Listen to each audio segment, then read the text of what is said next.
Ay guys, ito nga pala yung mga alaga naming manok. Yan, hindi po yan panabong ha. Ayan pong dilaw ay Buff Orpington. Malaki po yan, bata pa po. Yung isa naman ay Rhode Island Red.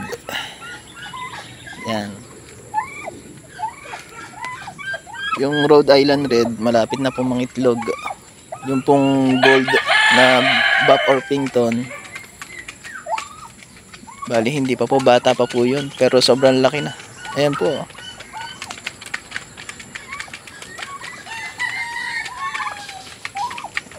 Ito rin po yung kinahiligan ko, mag-alaga ng manok. Kahit nung ako'y bata pa, nag-aalaga na ako manok. Ang inalagaan ko ay bantam, yung maliliit.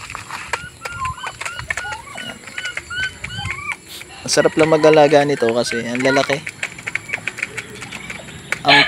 Kumbaga ang gaganda, ang gandang tignan.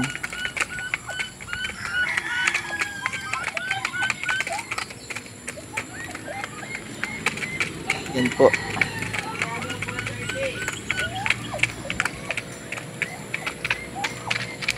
Meron din ditong pabo. Yun. Maliliit pa yung iba.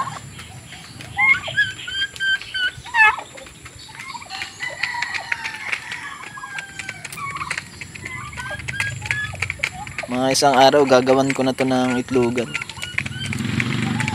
Malapit na maitlog yung dalawa. Yun, yung dalawang Rhode Island Red. Yung Buff Orpington, isang lalaki, isang babae. Yung lalaki, yan, yun. Wala, napakabata pa. Hindi pa natilao. Kung titignan nyo sa personal, ay grabe, ang lalaki. Hindi pa ako nakakatikim ng karne nito. May lasa. May kamahalan din to. Siguro yung Buff Orpington na yan, mga nasa, ang isa siguro ay mga 2,000 ang tingin ko ha. Pero mura lang namin nabili yan. Pero bata pa yun na nabili namin. Yung Rhode Island Red, ang alam ko yung inahin nasa ano yan eh, 800 to 1,000 yung inahin. Yung tandang mga halos ganun din naman. Ayan. Ayan yung malaki. Yan yung Buff Orpington na lalaki. Bata pa po yan. Hindi pa marunong tumilaok pero ang laki na. Grabe.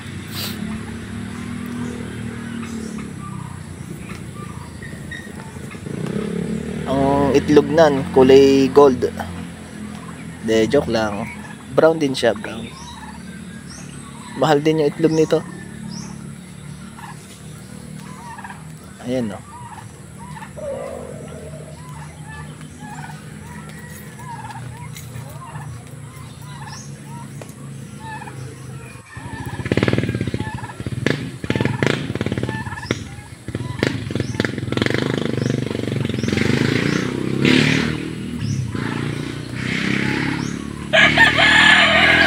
Dito na lang po. Bye.